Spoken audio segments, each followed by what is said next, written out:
현재 시간은 2021년 2월 13일 4시 36분을 지나고 있습니다. 토일 월이 미국 휴장에 들어가게 되는데요. GM에 투자하신 분들은 희소식을 전달해 드리고, 독일 은행에서 GM의 타겟 프라이스를 현 주가보다 22% 높은 67불로 상향 조정을 했습니다. 반드시 상향 조정이 되었다고 해서 주가가 반드시 올라가라는 법은 없지만, 주말 전에 마음가짐이 좀 편하시리라 생각이 됩니다. 그럼 본론으로 들어가서 바이든 정권이 들어서면서 향후 미중 간의 관계, 그리고 앞으로 미국의 계획은 무엇인가에 대해서 알아보는 시간을 갖도록 하겠습니다.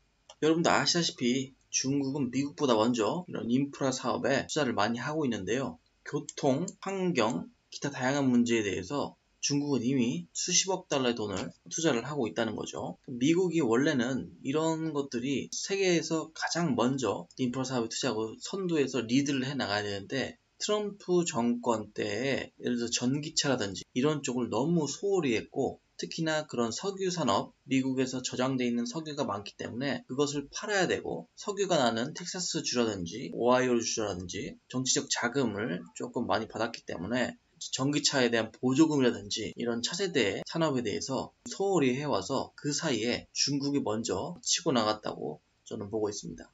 중국 같은 경우는 이미 시속 225마일로 쉽게 갈 수 있는 철도를 가지고 있다며, 지난 수요일 시진핑 중국 국가주석과 2시간 동안 통화했다고 설명했다. 바이든 대통령은 환경 및 공공사업위원회 위원들과의 회의 후 그들은 우리가 움직이지 않으면 우리의 밥그릇을 뺏어갈 것이라고 말했다.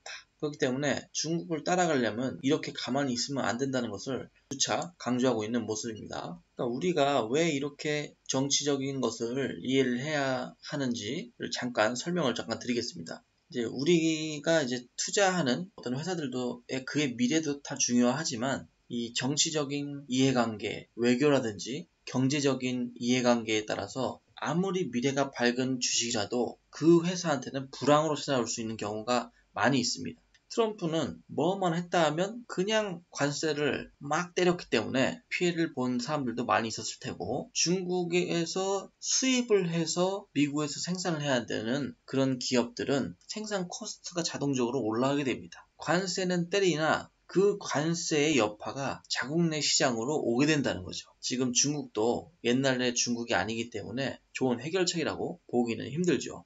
화웨이를 특히 이 보안 세큐리티를 명목으로 많이 제재를 가했었는데, 그때의 피해를 봤던 게 제가 소개드렸던 그때 코오보라든지 퀄컴이라든지 이런 칩 회사들이 많이 피해를 봤습니다. 화웨이에 많이 납품하기로 돼 있었는데 그것을 중지시켜 버리거든요. 그렇기 때문에 당연히 수요가 증가하면서 당연히 성장해야 할 회사들의 성장이 일시적으로 부정적인 요인 때문에 하락세를 맞이하는 그런 경우도 허다하게 있었습니다. 그러면은 이어서 아주 간절하네요. 지금 상원의원들하고 지금 이렇게 얘기를 하고 있는, 우리가 나서야 한다고. 시 주석과 전화통화를 했을 때 국회의원들과의 만남은 미국의 새 행정부가 인권 유린 문제를 해결하고 세계 2의 경제대국과, 이건 중국을 말하는 거죠, 무역관계를 개선시키기 위해 노력하고 있는 가운데 나온 것이다. 무역관계라는 것은 아마 트럼프 행정부 때 많이 들어갔던 관세를 말하는 것 같아요.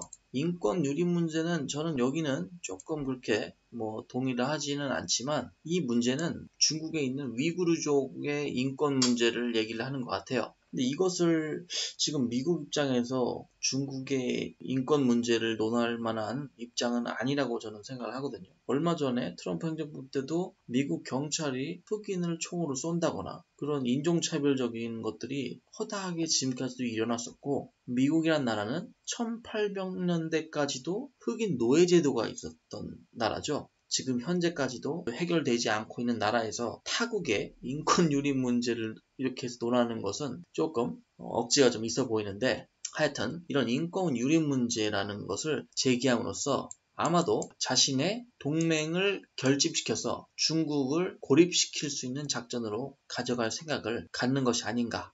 지난주 바이든 대통령은 국무부에서 가진 연설에서 중국에 대한 반격을 강화하기 위해 동맹국들과 더욱 긴밀히 협력할 것이라고 말했다. 여기 바로 나오네요. 우리는 중국의 경제적 남용에 맞설 것이라며 베이징을 미국의 가장 심각한 경쟁자라고 묘사했다.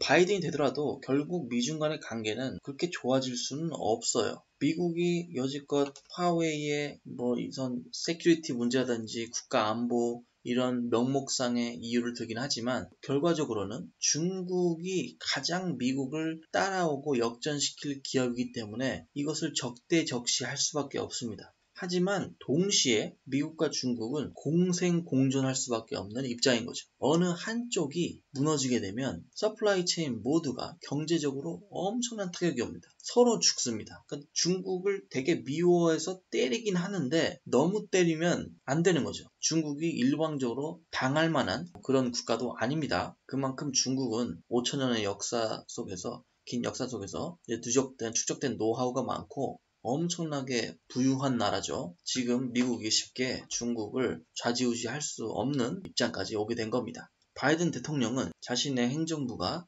중국과 극단적 경쟁을 할 준비가 돼 있지만 그의 접근 방식은 전임자와는 다를 것이라고 말했다. 전임자는 여기서 트럼프를 말하는 거겠죠. He died like a dog. 트럼프처럼은 안 할 겁니다.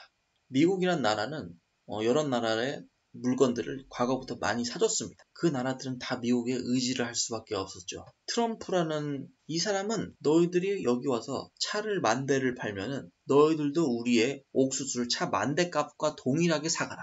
그것을 수용하지 않을 시에는 관세를 때린다. 관세맨, 즉 타리프맨이라고 자신을 불렀던 거죠. WTO, 세계무역기구를 만든 게 미국입니다. 자기들이 이제 한창 후진국 가서 물건을 많이 팔아야 되는데 미국 제품에 대해서 관세를 많이 안 붙이도록 한 제도가 WTO입니다. 자기들이 그런 혜택을 많이 누려오다가 이제는 중국이 큰 제조업 국가가 돼서 판세가 중국으로 기울었습니다. WTO라는 장치가 중국에게 유리해진 거죠. 그렇기 때문에 트럼프는 그것을 두고 볼 수가 없어서 관세를 때리기 시작한 겁니다. 마지막으로 인프라 1조 9천억 달러 규모의 경기 부양책이 가능한 신속하게 추진될 것이라고 그토록 고군분투했던 구경제주들을 도울 것이다. 물론 이 돈을 풀면은 당연히 또 달러 가치가 떨어지겠죠. 2021년 하반기에는 인프라에 대한 대규모 집중이 될 것으로 보인다. 2021년 중순이 지나고 나서는 미국도